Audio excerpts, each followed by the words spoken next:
Hello everyone, welcome back to the session. SRT Public School, this is Satyam, your science educator. Today we're going to discuss about introduction to the chemistry.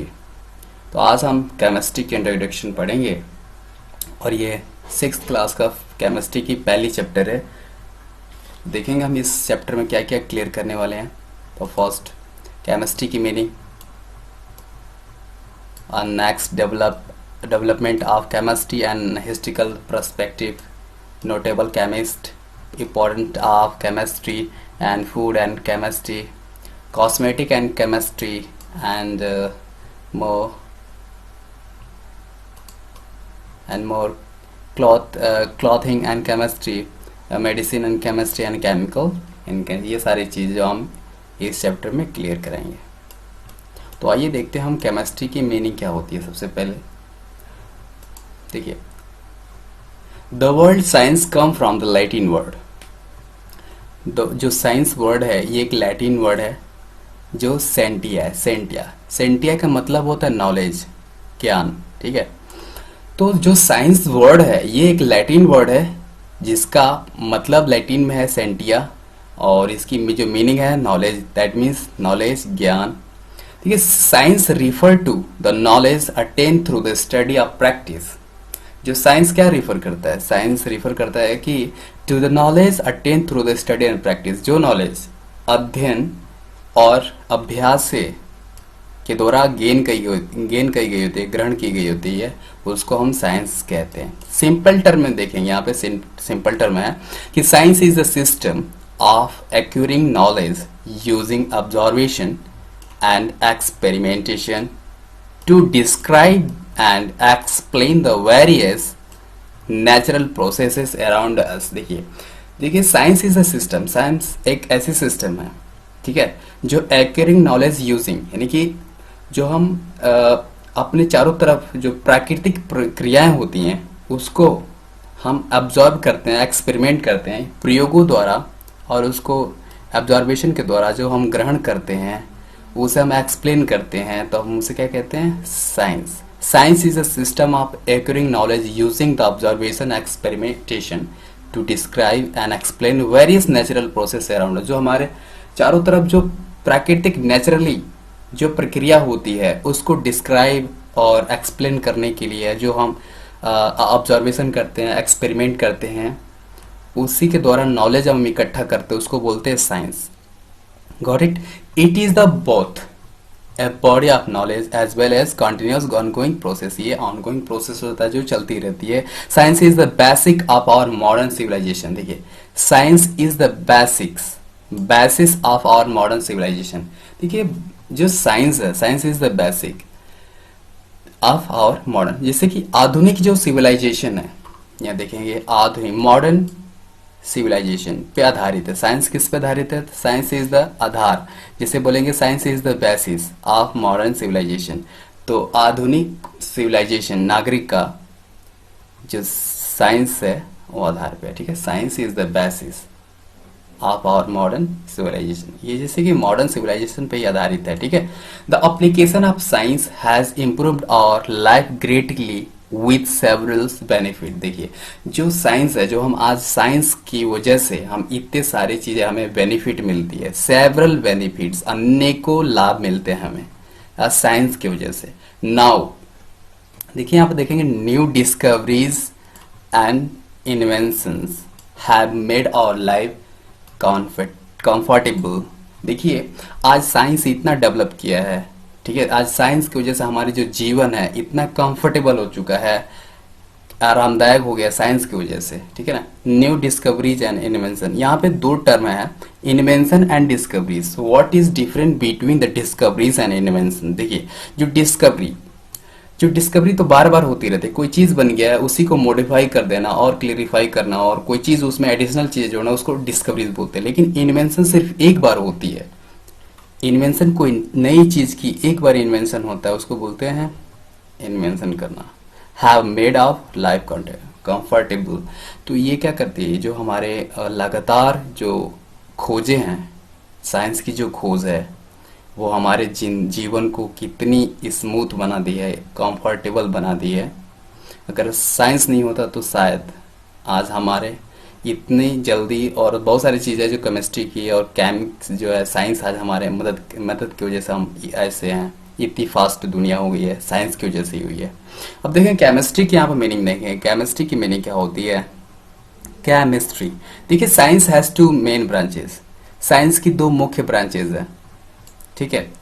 ये देखिए physics science and natural science, physical science and natural sciences, ठीक है। Physics जिससे भौतिकी होता है, एक प्राकृतिक होता है, ठीक है। This two branches further divided into two different branches, और इन्हीं दो ब्रांचेस को आगे चल के भी विभिन्न भागों में बांटा गया, विभिन्न ब्रांचेस में बांट दिया गया है, जो है फिजिक्स, केमिस्ट्री एंड बायोलॉजी, ठीक है। देखिए फिजिक्स जिसमें हम भौतिक चीज़ों के बारे में अध्ययन करते हैं, केमिस्ट्री जिसमें रसायन चीज़ों के बारे में अध्ययन, बायोलॉजी जो जीवों प्राणियों के बारे में हम अध्ययन करते हैं उसे हम बोलते हैं। Chemistry is a branch of physical, ठीक है। जो केमिस्ट्री है एक फिजिकल का ही शाखा है, ब्रांच है।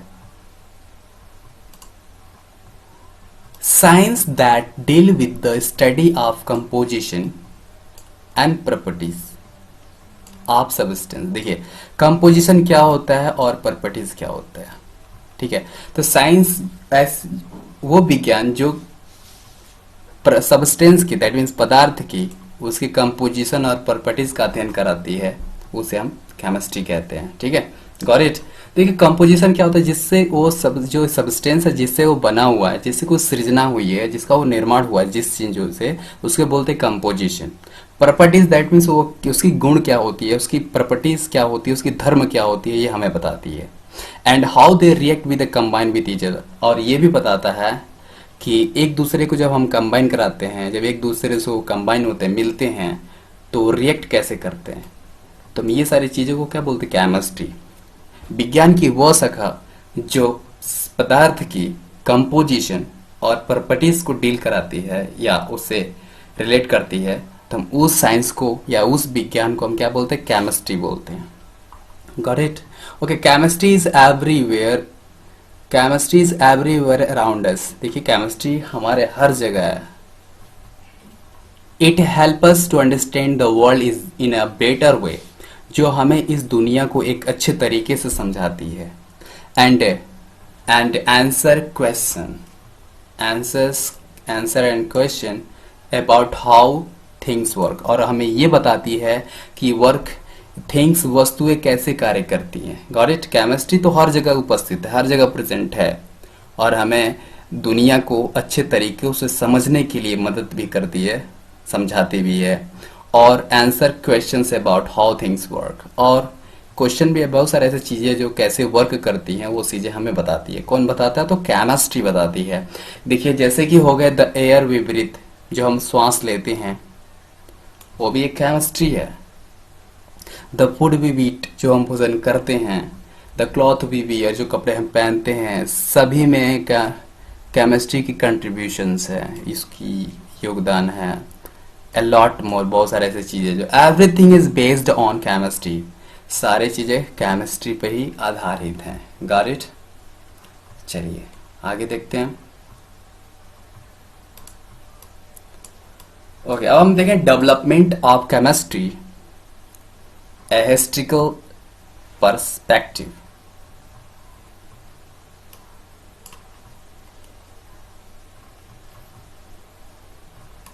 ओके, तो डेवलपमेंट ऑफ केमिस्ट्री देखते हैं।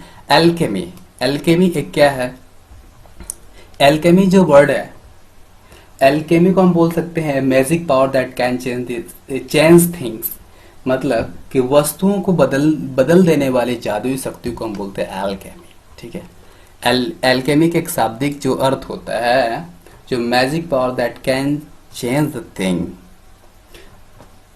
वस्तुओं को बदल देने वाली जादुई शक्ति, इसको हम हिंदी में बोल सकते हैं ऐसे। तो एल्केमी देखते हैं। एल्केमी इज अ कॉन्सिडर, देखिए एल्केमी के एक दूसरी शब्द भी हो सकती है, a form of chemistry in middle ages which involve try to discover how to change the ordinary metals into the gold.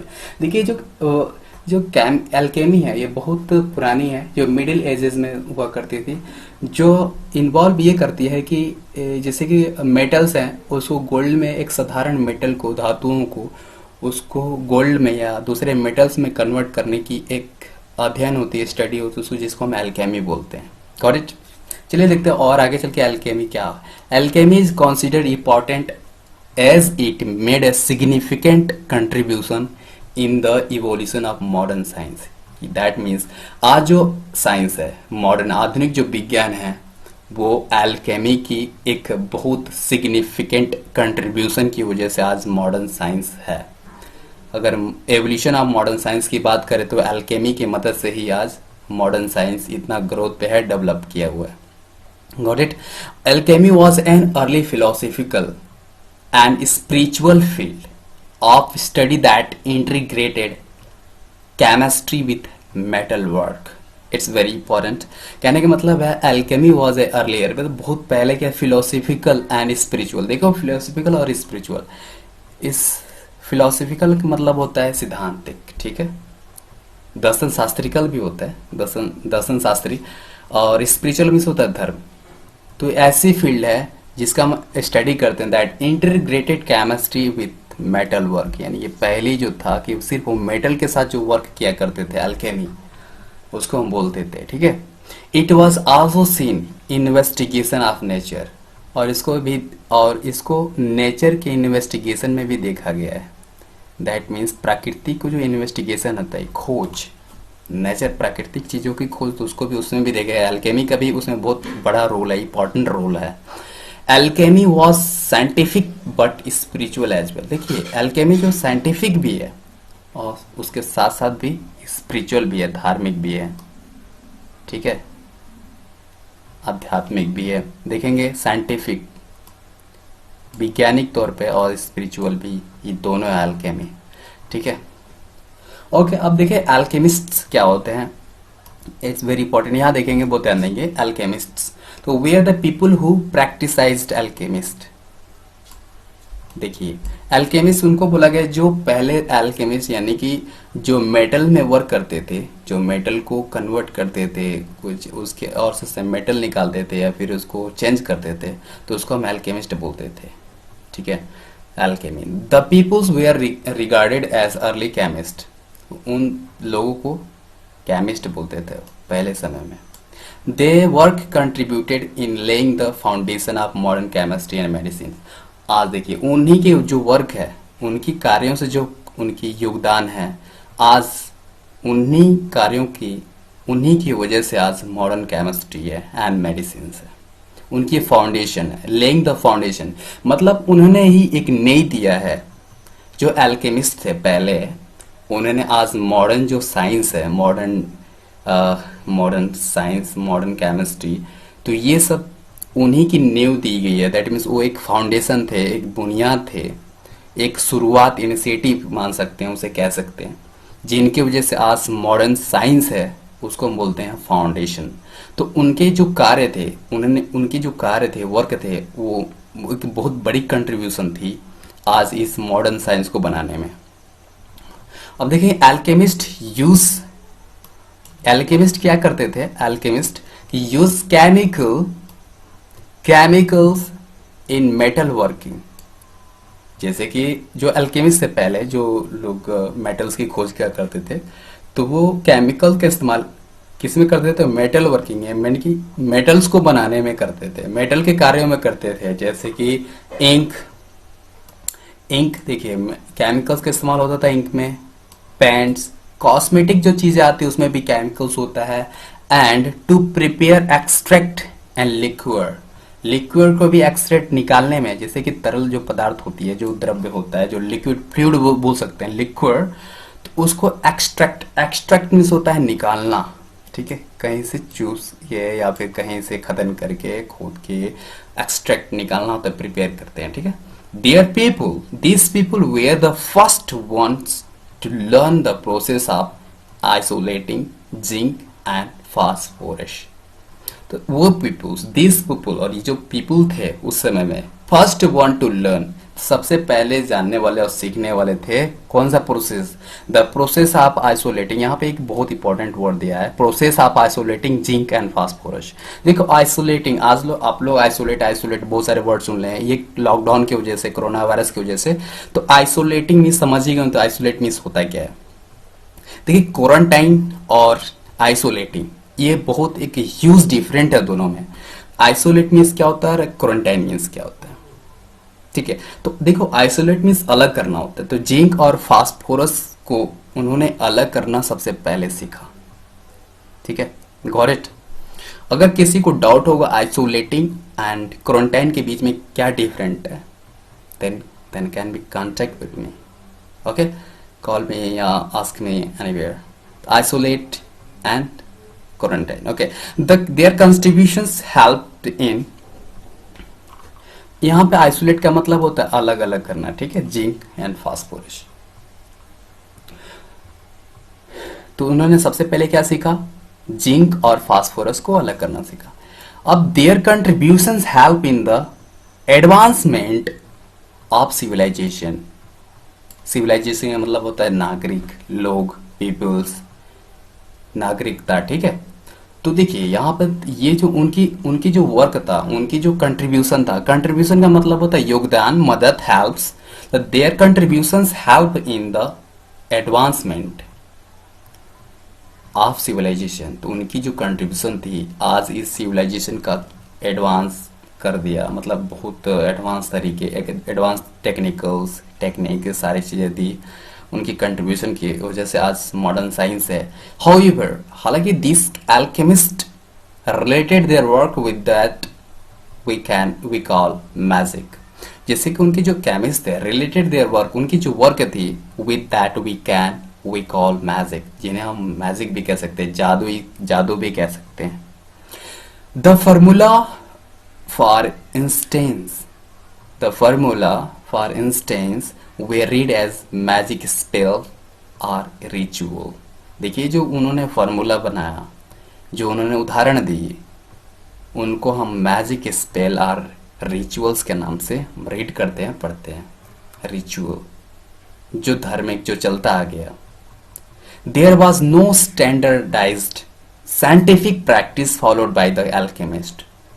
फिर there is no standardise scientific practice followed by the alchemist. फिर उनके बाद जो है इतना standardise scientific नहीं आया।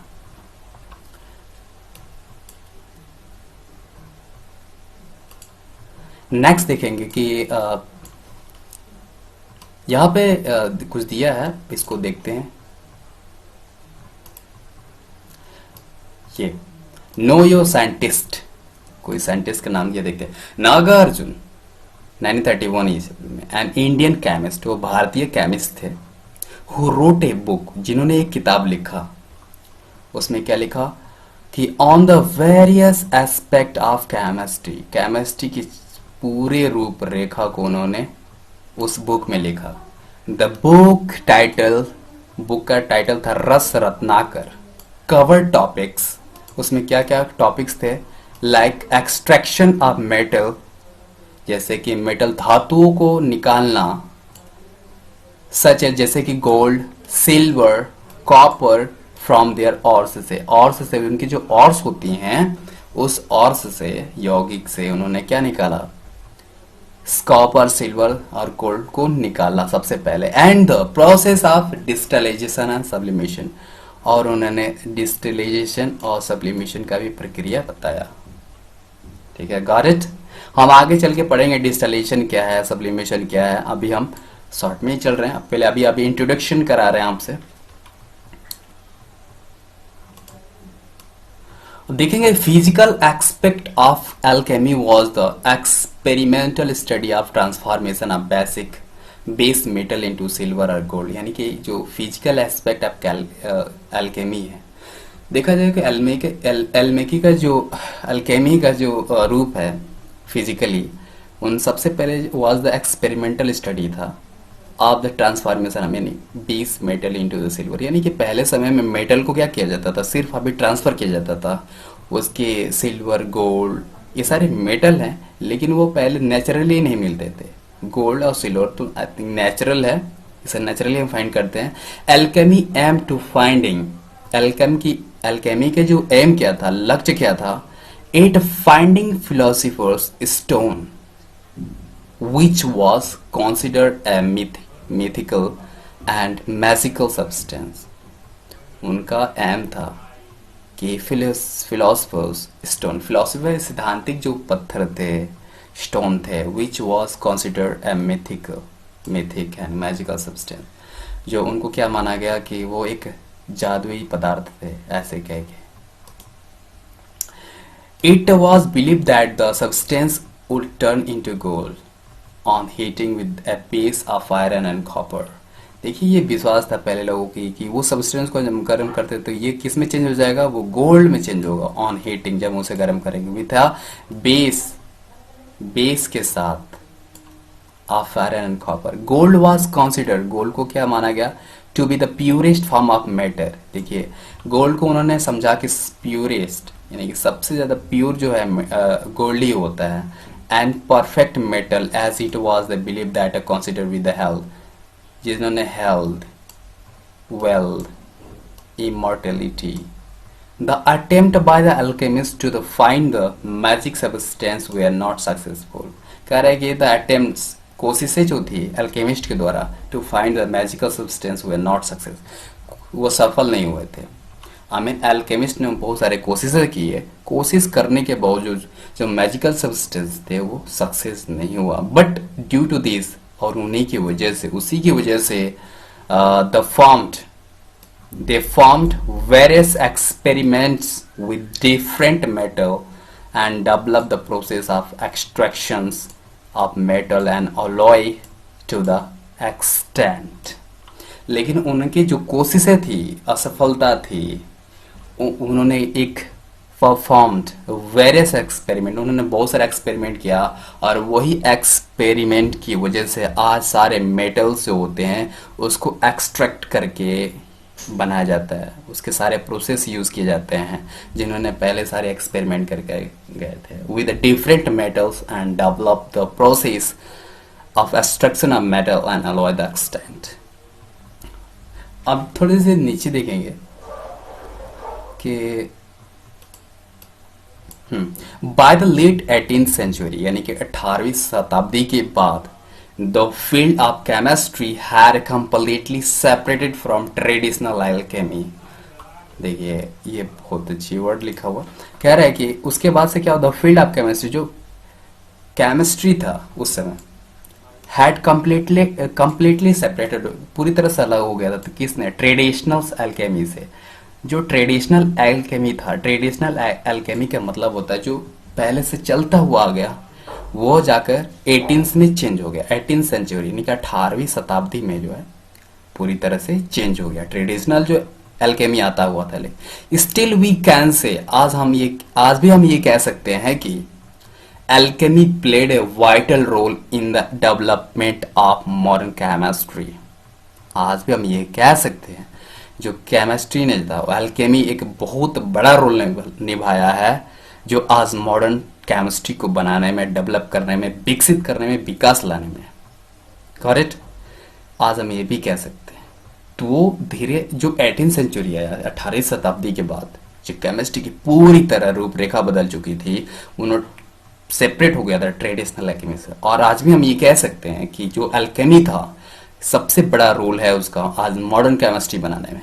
Major concerns that form a part of modern science such as experimental based on the scientific method. Major concern, ऐसे मुख्य ऐसे कंसर्न हुए that form a part of modern science, उन्होंने एक आधुनिक साइंस का भाग बनाया, सच जैसे कि experimentation based on the scientific method, यानी कि उन्होंने वैज्ञानिक तौर पे बहुत सारे विधियां बना के जो एक्सपेरिमेंट किया। Okay, new elements and compounds and their application in developing medicine to make Mankind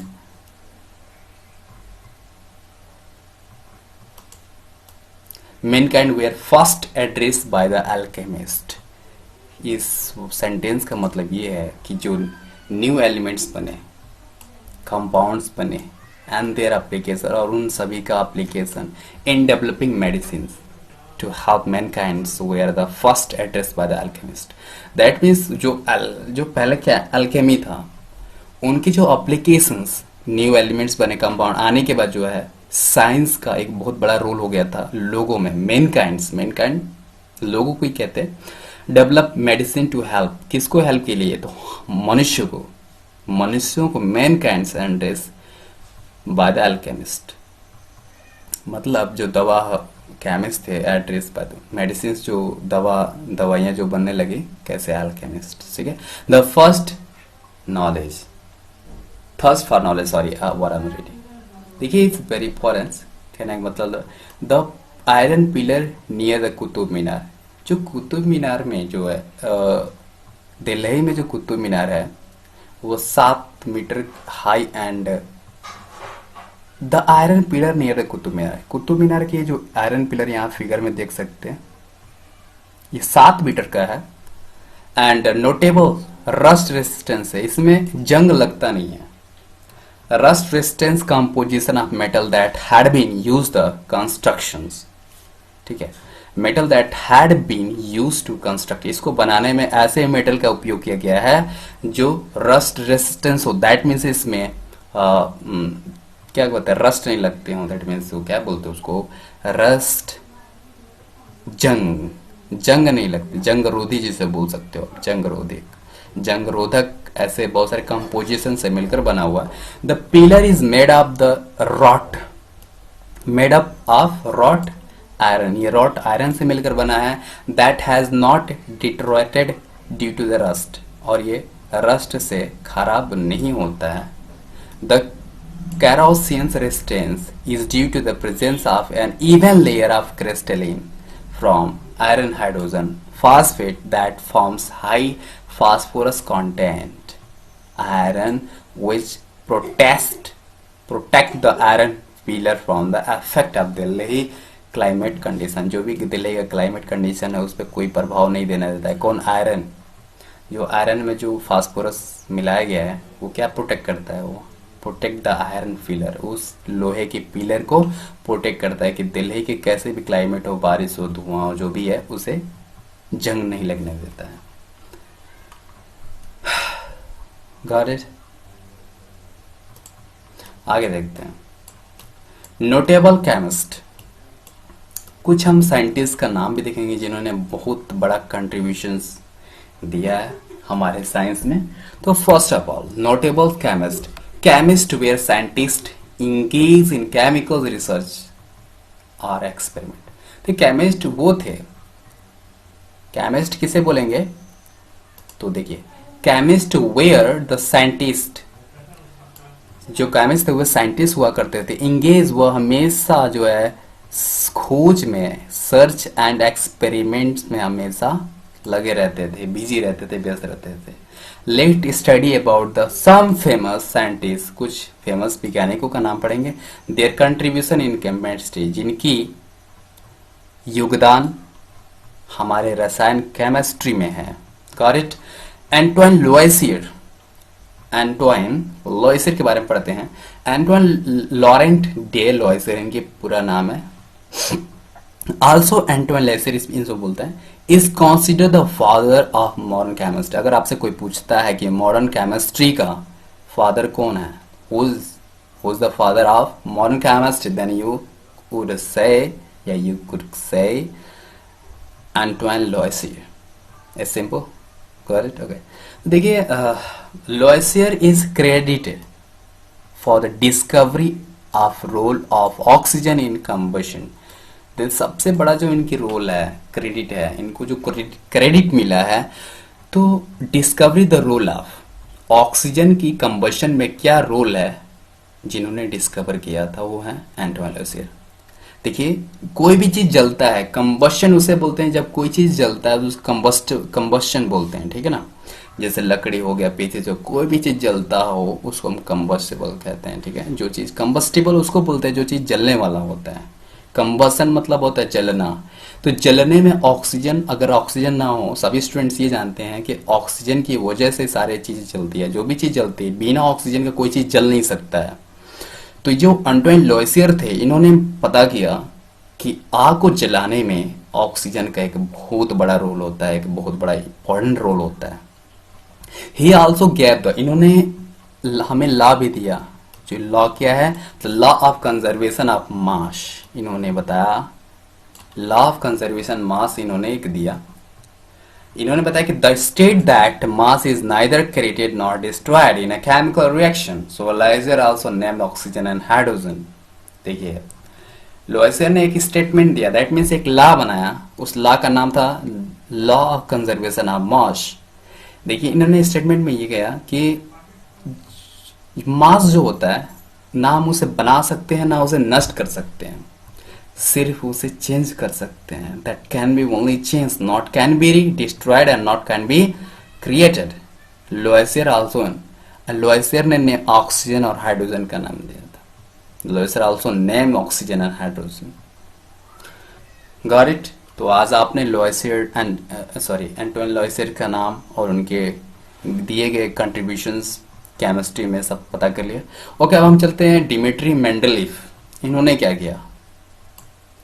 Dmitry Ivanovich Mendeleev was the first scientist, ये पहले वैज्ञानिक थे जिन्होंने who formulated the modern periodic table of elements, मतलब तत्वों को इन्होंने पीरियोडिक टेबल में रखा। सबसे पहले वैज्ञानिक वो है मॉडर्न पीरियोडिक टेबल जिन्होंने बनाया, उनका नाम क्या है? मेंडलीफ। इनको वैसे ही कॉमनली हम मेंडलीफ कहते हैं। तो इन्होंने टेबल बनाया, एक टेबल बनाया जिस टेबल का नाम है मॉडर्न पीरियोडिक टेबल। उन्होंने सारे एलिमेंट्स को एक क्रम में, एक ऑर्डर में रखा। ठीक है, उन्होंने ऐसे पीरियोडिक टेबल बनाया। ठीक है, गॉट इट? उसका नाम रखा इन्होंने modern periodic table of elements. Mendeleev, यहाँ देखेंगे, Mendeleev use the tables two predict the existence and properties of new chemical element. और उन्होंने उस सारे एलिमेंट्स को उसके स्थान पे रखा जहां पे उसे रहना चाहिए। उनमें एक क्रम रखा, मास पे सबसे हल्की, तो उसके बाद थोड़ी सी उससे भारी, ऐसे ऐसे। तो उसके मास पे उन्होंने मास के ऑर्डर में रखा। ठीक है, सबसे पहले कम, फिर उसको इंक्रीज करते गए मास, जैसे hydrogen, helium, lithium, boron, carbon, nitrogen, ऐसे करके रखा आपने।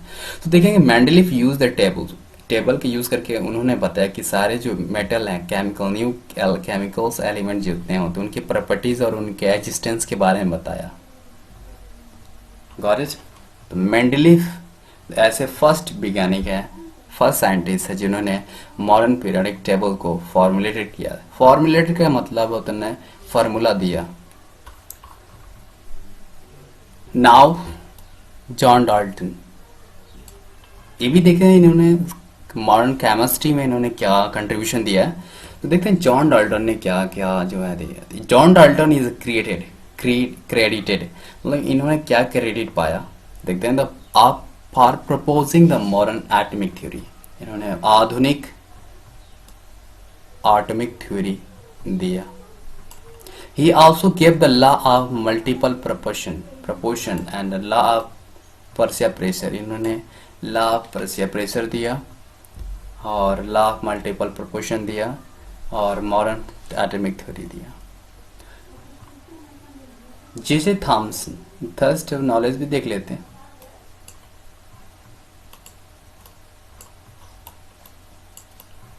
Get stuck right now. Again, I'll get a problem. Okay, J.J. Thomson. J.J. Thomson discovered the electron. J.J. Thomson ने इलेक्ट्रॉन की खोज की and proposed the plum pudding model, और इन्हें एक प्लम पुडिंग मॉडल बनाया। ठीक है, जो हम आगे चल के पढ़ेंगे डिटेल में। According to the which electron are embedded in the cloud of proton.